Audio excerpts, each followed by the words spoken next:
Nothing matters. Except you and me. Chapter 6 to Chapter 10. Myra was not surprised to receive a call from Hart Group. But she never expected that she would hear from them this soon. On the other line was Logan, the project manager to whom she had submitted the drawing earlier today. He sounded courteous as he said, "Miss Stark, Director Hart will be personally in charge of the Sunny Bay project. He has seen your draft and he would like to meet you to discuss the details of this project." Upon hearing that, she was stunned. There are numerous projects under the Hart Group. How did the director end up being in charge of the Sunny Bay project? "Mr. Logan," she began, then paused for a while before she continued from where she left off. "Thank you for your time and consideration. Mr. Logan, please allow me to return the favor on behalf of the Chase Group." The moment Mr. Logan heard her reply, he was worried that he could have misled her and quickly answered, "You don't have to. Mr. Clark just happened to tell me that Director Hart would be free tonight. Don't let this opportunity slip away, Miss Stark." The Sunny Bay project was under the Hart Group development and it was a hot topic since the beginning of the year, as Chase Group had only entered the real estate industry 2 years ago.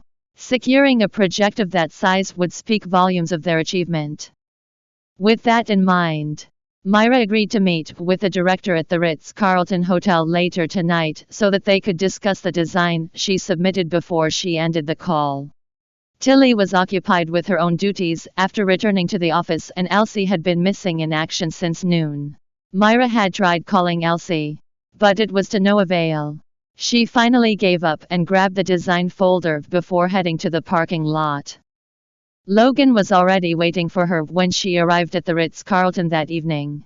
The smile on his face looked a tad bit too bright for comfort as he greeted, "Good evening, Miss Stark. Director Hart is already waiting in the private dining room. Follow me, please." "I am terribly sorry for being late," Myra responded as she hurried after him. As they approached the lounge, he halted and turned to beam at her. "Miss Stark, should you encounter any difficulty with this project, please do not hesitate to look for me." She blinked at him, clearly taken aback by his enthusiasm. He cleared his throat and continued speaking. "I've seen your design, Miss Stark. I truly admire the talent you have at such a young age." As he said that, he noted the confusion on her face. His demeanor abruptly shifted and he ceremoniously opened the door to the lounge before ushering her in. Myra was still confused as she entered the lounge. When she heard the door being closed, she turned to see that Logan had not followed her in. "Take a seat," said a voice from somewhere ahead. It was deep and articulate, akin to how the last string on the cello would sound. Myra turned in surprise. She had not noticed him when she came into the room. But now that she was inside, she saw that Tony was the only one around and he was sitting alone at the dining table. He was not wearing any suit jacket while his tie was loosened and the cuffs of his white shirt were rolled up. He looked more relaxed, which was a stark contrast against his formal facade in the lift earlier that day. A cigarette was clasped between his fingers and he lit it up with the lighter in his free hand. There was a spark and before long, his chiseled features were swathed in a thin cloud of smoke. "Director Hart, I am sorry to have kept you waiting." Myra had thought that others from the Hart Group would be present in the meeting. She even ran through all the answers that she would have given to the possible questions. As it turned out, Tony was the only one she would be facing today. She gave a polite smile and pulled the chair across from him, growing anxious as her gaze swept over the dishes laid out on the table. Myra would not have felt nervous if she had someone to accompany him. It was inexplicably intimidating to face Tony alone. There was an intensity behind his eyes, compelling one to bare their soul before him. "Director Hart, allow me to introduce myself. I am Myra, the leader of Team I in the design department in Chase Group. I am also in charge of the procurement of the Sunny Bay project and this was the initial blueprint that I came up with. You may take a look, if you please." Following her introduction, She slid the draft to him. She had only just lifted her hand off the drawing when he suddenly looked up and the smoke rings he blew covered her face. Myra coughed because of the smoke. Then, she brought her gaze to him. And upon seeing those dark orbs fixed on her, she shrank into her seat in mild embarrassment. Tony scanned the drawing with an unreadable expression, and he thought that he had remained as elusive as his person. After a long silence, she watched as he pushed the drawing to one side of the table. He looked regal as he tilted his head in an assessing manner. His jawline looked all the more chiseled from that angle. "I hear that you, Ray, married Miss Stark. Is that true?" he asked suddenly, catching her off guard. Myra found herself at a loss for words as she blinked at him. A graceful Tony stubbed out his cigarette in the ashtray. She stared at his long fingers as he did so, noting how slender and delicately tapered they were. She swallowed. She could not help but think how he held onto her waist with the same hand earlier today in the elevator. She then nodded embarrassedly. "Yes. I've been married for 2 years." Her heart wrenched at the thought of her marriage and bitterness flashed across her features. However, Tony seemed oblivious to the shift in her expression as he went on to say, "You come from a prominent family, Miss Stark. I am sure your husband measures up to your impressive stature and I am certain he adores you as well." Myra did not know why he was saying all those, but she bridled at his words all the same. A dark look passed over her face as she forced a smile. "Director Hart, aren't we here to discuss the details for the Sunny Bay project?" He was about to light up another cigarette, but upon hearing that, he paused. Then, he began to flick the lighter top and the clacking sound of metal filled the silence between them. It was as though a strange tension had descended upon the atmosphere in the room. "Do you think we're here so that I can ask about your personal life?" Tony pursed his lips and he raised his brow in dissatisfaction. "Since you're eager to talk about the project, why don't you tell me what you think of it?" With that, he threw the lighter on the dining table. Zira's skin prickled in embarrassment as the lighter slammed on the table with a loud thunk. He was clearly displeased with what she had said. She also belatedly considered the possibility that he had only brought up her marriage as an icebreaker. She cleared her throat and began to say, "Director Hart, as you can see here, I've added several preferences of my own to the drawing." While the discussion started off on a stiff note, it was fortunate that Tony did not make things difficult for her. Nevertheless, she was still intimidated by the way he drummed his index and middle fingers on the table as he listened to her. She did not dare to lower her guard even after she was done with her presentation. "The details and features in your design are well thought of, Miss Stark," Tony remarked with an air of finality.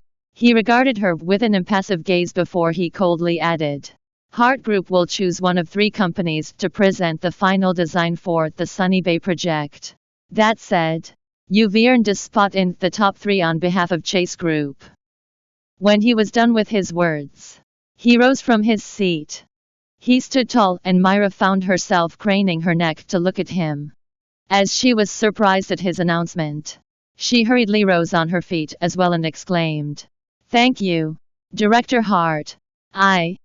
However, Tony looked disinterested as he took the suit jacket that he had discarded to one side. He turned to leave the room before she could finish her sentence. Myra flushed. Although she knew that her words had angered him earlier, she was grateful to see that he was gracious enough to make an objective decision instead of allowing his personal grudge to influence him. Upon hearing the sound of the door being closed, she turned her gaze on the spread that was laid out on the dining table before her arrival. She then realized that neither of them had taken a bite from any of the dishes. She shrugged and took her purse to walk out of the Ritz-Carlton. As she entered her car, she was oblivious to the towering figure beside the bamboo. He held a cigarette between his long fingers while he watched her leave. Logan was standing to him and watched as Myra pulled out of the parking bay. Nothing could describe his feelings at that moment. He thought about how Leo told him to use the Sunny Bay project as an excuse to arrange a meeting with her.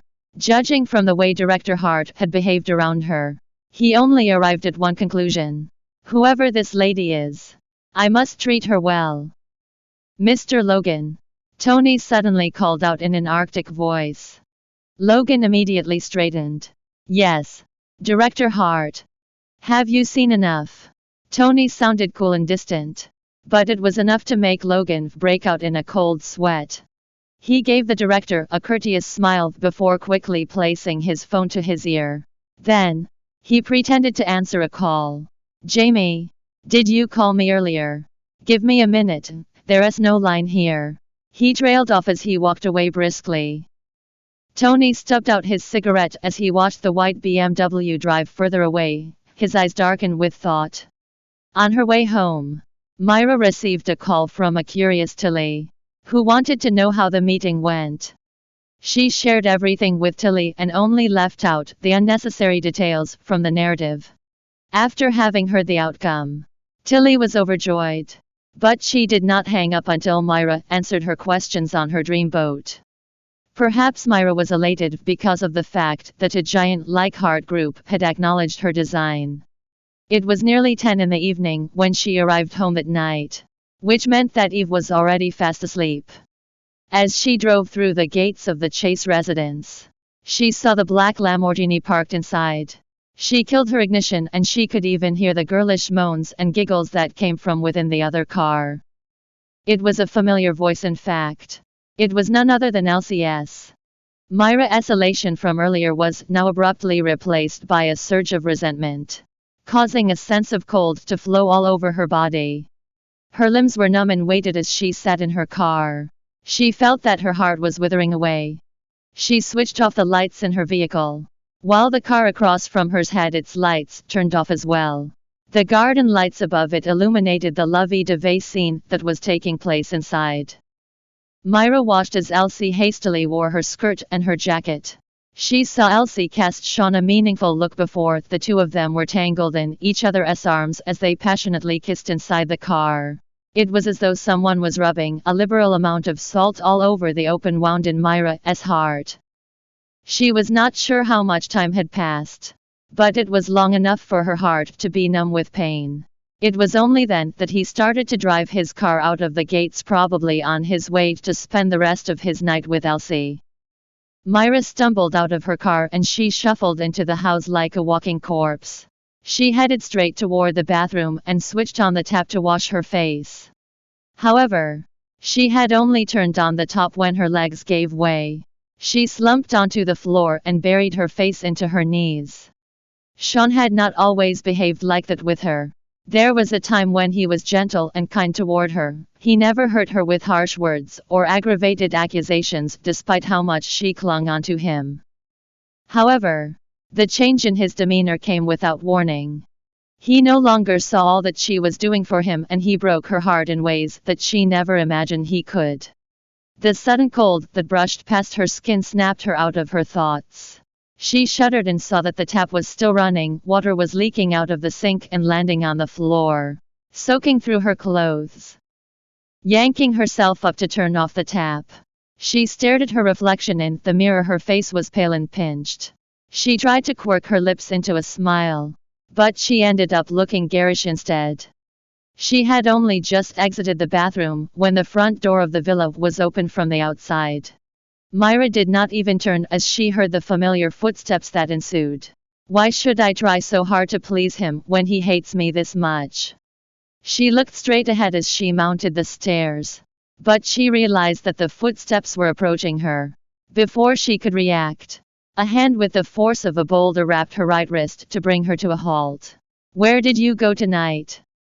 Sean's voice was icy and he tightened his grip on her wrist. Myra felt as if her wrist would snap. She forced the pain away and turned to face him. When she spoke, her voice was without emotion. I had a dinner appointment. With whom? He demanded as he brought his gaze to hers. Myra's eyes were beautiful. The gleam in them was neither sultry nor suggestive, but rather one of quiet and gentle intelligence. Her features were delicate and soft. There was not an ounce of hostility in them. One could not help but feel a sense of calm when they laid their eyes on her. For a moment, it looked like Sean was in a daze. If she wasn't despicable, I'll probably try to work things out with her, he thought. Such a notion was discarded as soon as it came to his mind. His face darkened, and with a snide tone, he asked, "Were you having dinner with a bunch of other men again? Was it really a dinner appointment, Myra? Or were you fooling around behind my back? Why don't you tell me how those business meetings of yours went?" Toward the end of his sentence, the tone of his voice grew sharper and more displeased. Myra returned his stare. She knew what he was insinuating, since he made his thoughts just as clear. Seized with an abrupt sense of emptiness, she wanted to laugh at the irony before her. She slightly staggered after pulling her arm away from him before she said flatly, "Why do you want to know? Are you mad because I had a business meeting with a male client?" She quietly chuckled in a cold voice.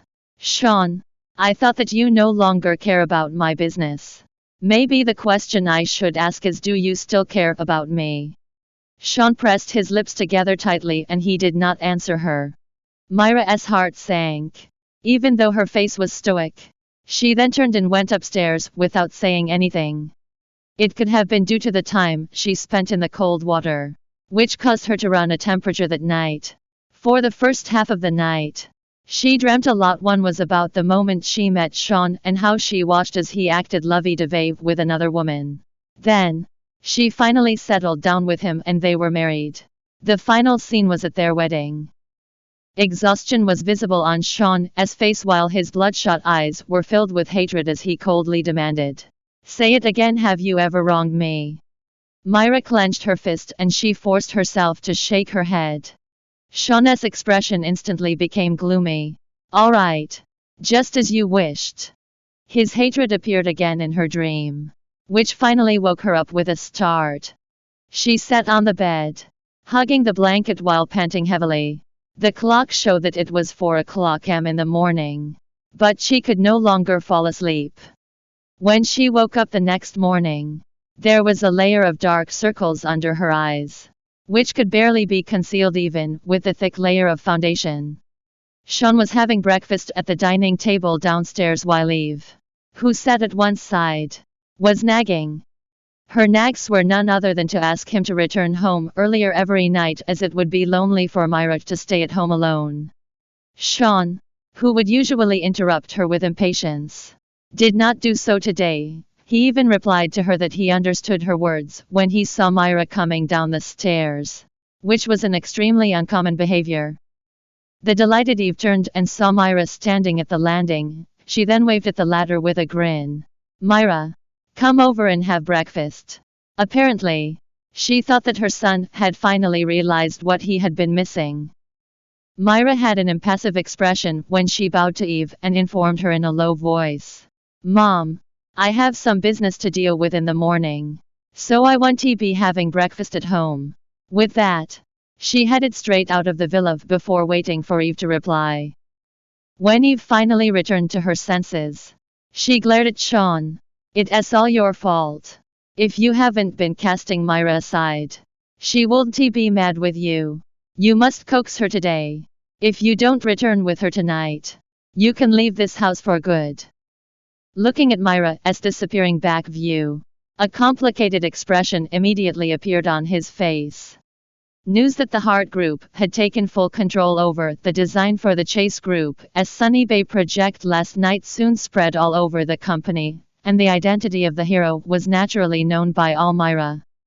Myra had been listless since early in the morning.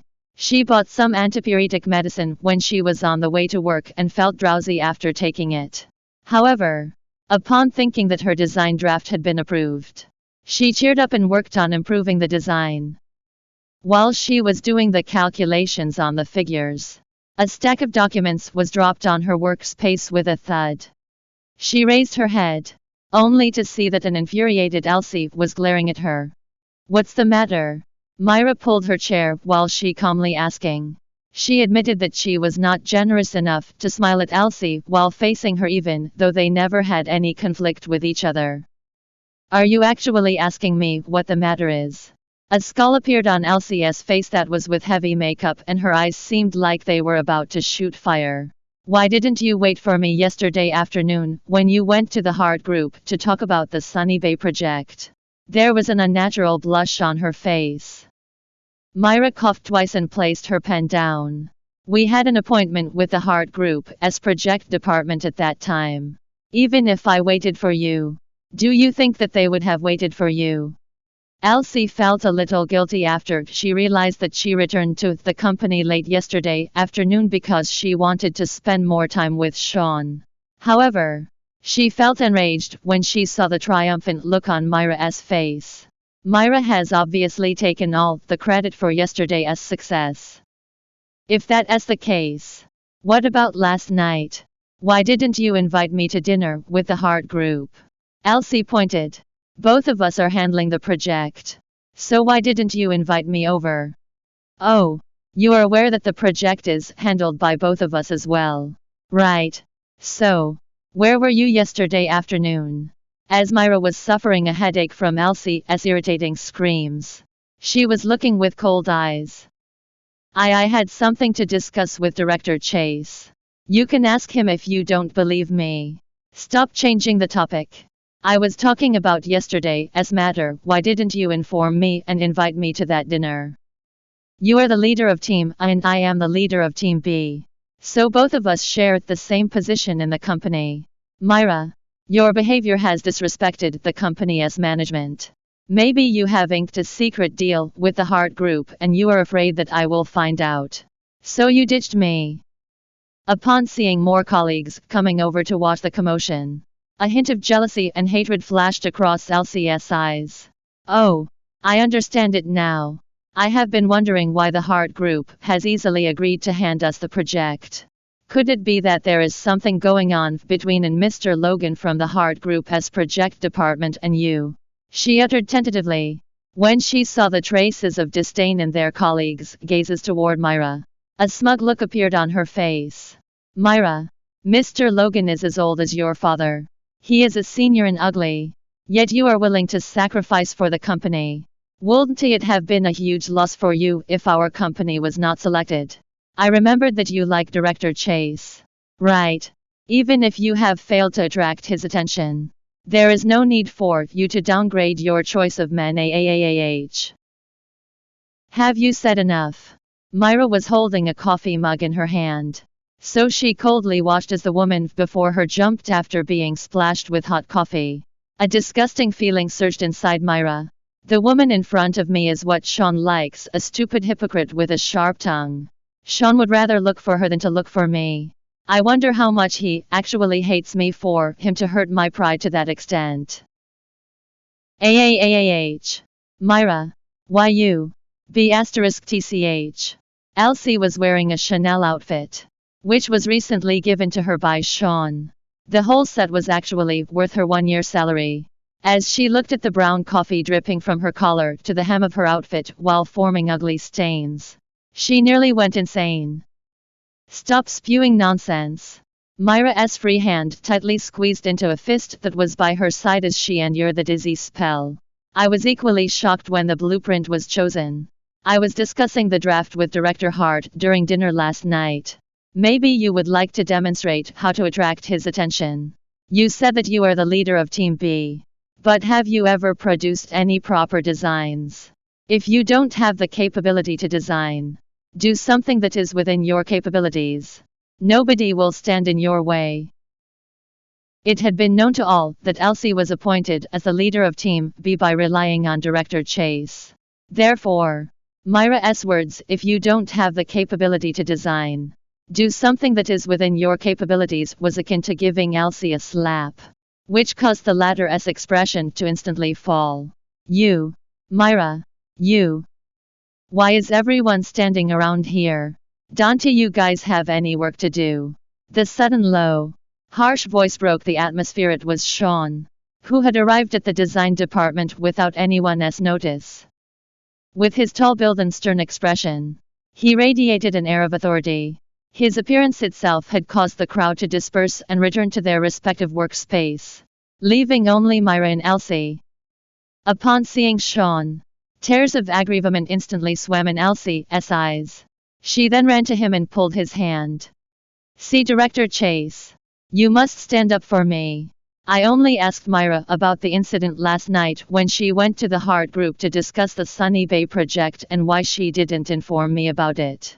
Not only did she scold me for not having the necessary skills and capabilities to be worthy of becoming the leader of Team B, she even poured coffee on me. This is the outfit that you bought for me and it is my favorite one. She looked pitiful when she bit on her lip because it was coupled with her slightly reddened eyes and embarrassing stains on her outfit. Myra touched her forehead and it felt even hotter than earlier.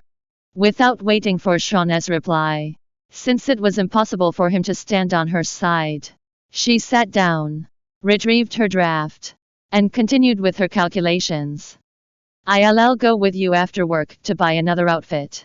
His deep yet deliberately gentle voice was clearly heard from above her.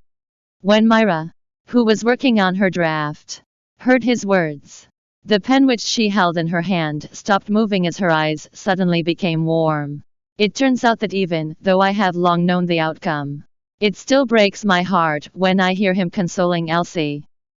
Elsie was initially unwilling to let it slide, but when Sean consoled her again with his low voice and coaxed her, she finally left. After she left, he walked up to Myra and tapped on her desk a few times. Mom has asked us to return together tonight. Don't leave without me after work later. Hints of impatience replaced the gentleness in his tone earlier. I have some things to do tonight. She rejected him without a second thought. What things? Sean frowned. Thanks for listening to the Bravonovel audiobook. Welcome to download the Bravonovel app. Read the novel Nothing Matters, Except You and Me online and get the latest updates.